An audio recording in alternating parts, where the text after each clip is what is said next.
This is the saga of the MP5 in CSGO. The MP5 has been a staple of Counter-Strike since the very beginning, and even though it is not the best gun in the game, it is cheap and in the right situations very deadly. It is literally an iconic weapon, since it was on the game's logo for the longest time. Players got used to it. Naturally, many people, me included, were not happy that the gun was gone from Counter-Strike. One could say a generation of PC gamers grew up with the MP5. Many had first contact with it when playing Half-Life, and as Counter-Strike was a mod of Half-Life, it seemed to only make sense to carry the MP5 over.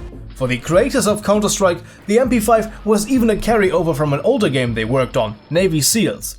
Doesn't this look strangely familiar to old Counter-Strike veterans?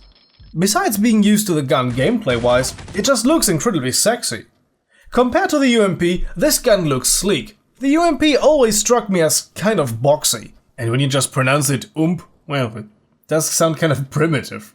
The MP5 looks very modern for its age, and even though it is an old gun, it is still the law enforcement submachine gun to me. Especially as a German, when there's police around with heavier arms, the MP5 is a common sight, and this counts for many law enforcement agencies around the world.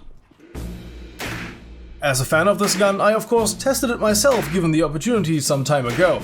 Must say, nice and easy to handle. And this nostalgic feeling towards this iconic weapon seems to be shared by many in the Counter-Strike community. They had a vote on it and the demand for it is overwhelming. We did see it for a very brief moment in the early beta stages of Counter-Strike Global Offensive, but it was most certainly just a leftover from when CSGO was supposed to be CSS for the Xbox and PS3. But then, 1 year ago, we had this little leak, and I exaggerated a bit. Turns out I went a little Jehovah's Witnesses there with my prediction. Yeah, the apocalypse was late again. But how did I come to that conclusion? It was not totally unfounded. Shortly before the R8 revolver was introduced, we saw similar little leaks. And in my fanboyism, I got hyped. So hyped that at my local shooting range in Krakow I got my hands on an MP5 SD just to pre-record some footage for when the gun is eventually introduced to CSGO. We're currently in Poland, so this suppressor is fake. I've been calling it a silencer in the video and people were getting outraged about it, so suppressor.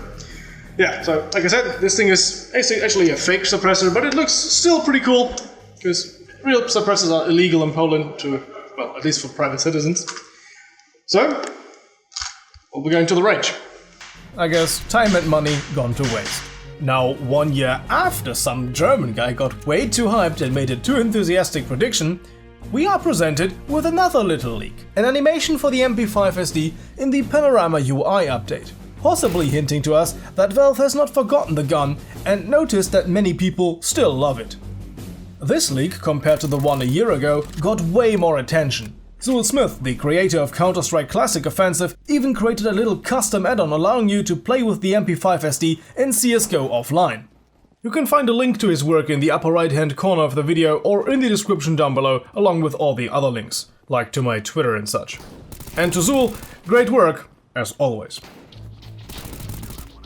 Hey Valve, if you want to make fanboys happy, the MP5 SD may be a safe bet.